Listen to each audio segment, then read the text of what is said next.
weather, basically 365 days out of the year. So when those Christmas tree farms do start their growing season, I bet there are a lot of impacts when it comes to the weather too, if they're being watered enough, and if we have a little bit of help from the atmosphere too. I mean, so far our fall months have trended a little bit wetter. So I would imagine that these Christmas tree farms are actually producing pretty good trees at this point. But now, can you take those same tips and tricks and take a look outside across your property and see if that freshness test applies to the trees that are already in your yard too? Yeah, if you've got evergreens, something that should be green right now, you can do the exact same thing, especially if you've got Italian cypress or Taylor junipers or cedars or something like that. They all have similar needles. Your bald cypress, which have scales or needles, are going to be dropping right now, so I wouldn't do that. But anyone has a hedge or privacy screen trees or anything like that, yeah, you can definitely do that same test. And once your other trees are leafed back out, and if you can reach a branch, go ahead and see if it's bendy or if it snaps easily.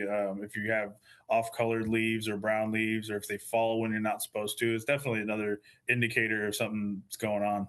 Good advice there. Okay, so now we've picked out our tree, we've measured our space. Now what? We bring it home. Okay, what are some tips and tricks for the indoor care, making sure the tree stays moist while even indoors?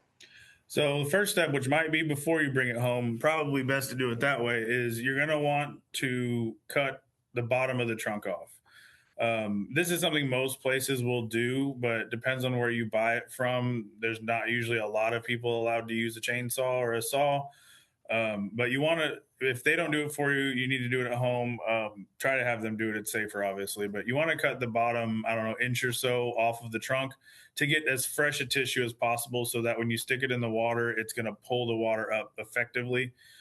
If it's an older wound on the bottom, that tissue has already started compartmentalizing and walling itself off, and it may not pull water up out of the bowl as well. And then you want to keep it hydrated. You want to make sure the tree has water at all times. So check the level of water, make sure it never gets below an inch or so from the top or from the bottom of the tree trunk. You want to make sure it's standing in water the whole time because it's just going to be sucking that water up to keep itself moist and green for the next little week or two. Unfortunately, too, this time of year, we hear about a lot of Christmas trees that catch fire. I mean, maybe you're leaving the lights on for too long. Maybe you forget to turn off the tree before you go to bed. What are some ways to help reduce that fire risk? Keeping it in a safe area. You want to make sure you're not putting it too close to a fireplace or an incandescent lamp or a sunlight, anything that's going to increase the warmth to the area. And then using LED lights, which almost all of them are now, unless you're still using the old ones. Our LED lights don't put off any heat. So whereas they're going to keep your tree safer, they're not going to help your tree if you're trying to insulate one outside. But yeah, using LED lights, just keeping any fire source or heat source away from the tree. Okay, good advice there. Now, let's say Christmas has come and gone, and a lot of folks are like, how do we safely dispose or in an eco-friendly way of our Christmas trees? So yeah, there are the most eco-friendly way would probably be in the first place to choose a tree that can be replanted. This would be choosing a tree that instead of being cut off of the ground, it would be pulled up with the root ball, and then that's bagged up. And so you kind of stand it in its root ball in your house. You just have to keep it moist, and then you can replant that tree somewhere. That's the most eco-friendly way.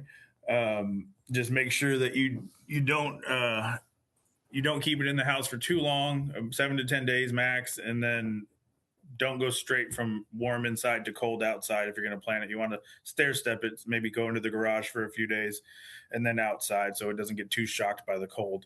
Another way, some people there's recycling programs in certain places. People will chip them up for mulch and then give them back or use them in gardens and things like that.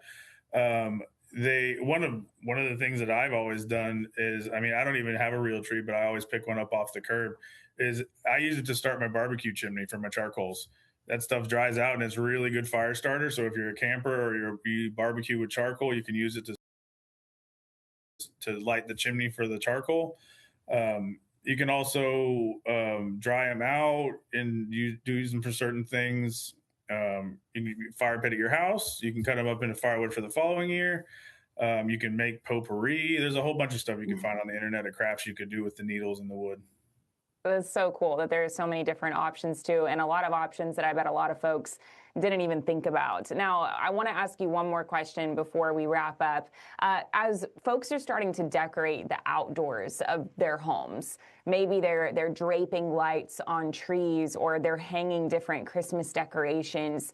What are some pieces of advice to help maintain the health of the trees that are outside when it comes to that outdoor decor?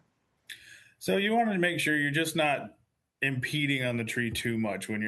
Don't staple or nail stuff to the tree if at all avoidable. Wrap it around the tree. Use something like a soft tie or a light clip or something, or wrap it through a branch and that holds it up. Something that avoids damaging the tree in any way, especially on thin bark trees like crepe myrtles, which are very common. Yopons, things like that. Those have really thin bark. It's really easy to cause wounds on them.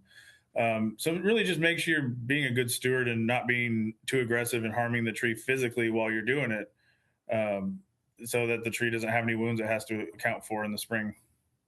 Aaron Hoot, thank you so much for joining us on this afternoon's edition of Texas Weather Live. Always a pleasure to get to talk to you, and happy holidays. Thank you. You too. Always a pleasure. Thank you for watching this edition of Texas Weather Live. Stay tuned for Fox 4 News at 4. Fox 4 is here for you.